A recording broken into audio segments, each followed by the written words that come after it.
ना हमास का खात्मा हुआ और ना हिजबुल्लाह का अंत हुआ।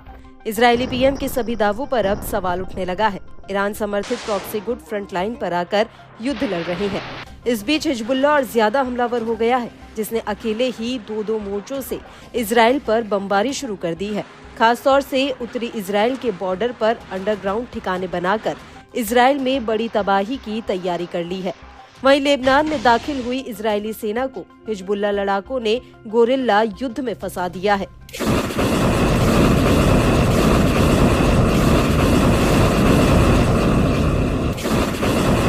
उत्तरी इजराइल पर तबाही का बारूदी जलजला आया हुआ है। इजराइल को प्रॉक्सी गुटों के जाल में उलझाया जा रहा है।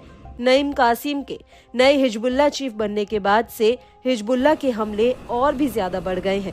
उसका पैटर्न भी बदल गया है।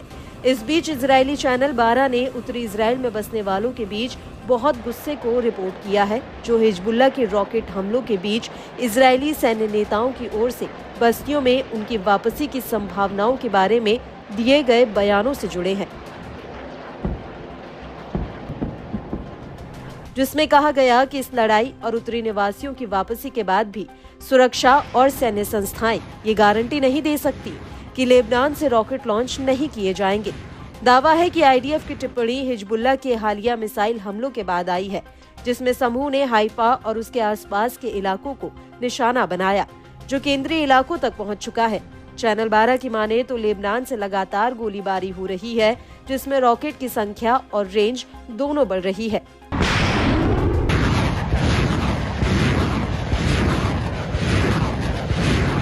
जबकि इजराइल में सैन्य और राजनीतिक दोनों स्तरों के अधिकारी इससे उलट दावा करते हैं, जिसके मुताबिक सितंबर से इजरायली विमानों की ओर से किए गए हवाई हमलों ने हिजबुल्लाह की मिसाइल ताकतों के एक बड़े हिस्से को नष्ट किया है। वहीं लेबनान का हिजबुल्लाह इजरायली पक्ष के सभी दावों का खंडन करता है। समूह की माने तो वे समय समय पर नई किस्म की सटीक मिसाइलों की तैनाती करते हैं, जिनका लक्ष्य उत्तरी इजराइल के सैन्य ठिकानों से लेकर तेल अवीव तक हो।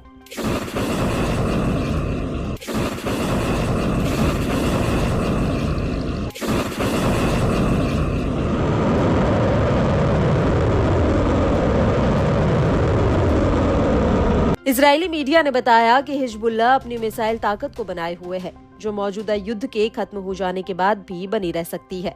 इससे साफ जाहिर है कि हिजबुल्लाह ने इजराइल के खिलाफ लंबे खींचते युद्ध की तैयारी कर ली है। समूह के पास एडवांस हथियारों और रॉकेटों का अलग अलग ठिकानों में जखीरा मौजूद है, जिसके बूते वह इजराइल पर रोजाना सैकड़ों की संख्या में बम बरसाता है। दावा है कि समूह को ईरान से मिल रही पूरी मदद के चलते वह इजराइल को आंखें दिखा रहा है। इससे पहले हिजबुल्लाह ने दक्षिणी लेबनानी शहर ओडीहिसे पर दक्षिण में जल अल हम्मार में इजरायली सैनिकों के एक समूह को तोपखाने के गोले से निशाना बनाया। प्रतिरोध के लड़ाकों ने सारी हाइट्स की ओर बढ़ने की कोशिश कर रहे पैदल सेना के साथ एक इजरायली सैन्य बुलडोजर पर गाइडेड मिसाइल से हमला किया। समूह ने पुष्टि की है कि हमले से बुलडोजर पूरी तरह तबाह हो चुका है। इसके चलते चालक दल के सदस्य बड़ी संख्या में हताहत हो गए, जिससे इजरायली बलों को अपना ऑपरेशन पूरा करने में सफलता नहीं मिली।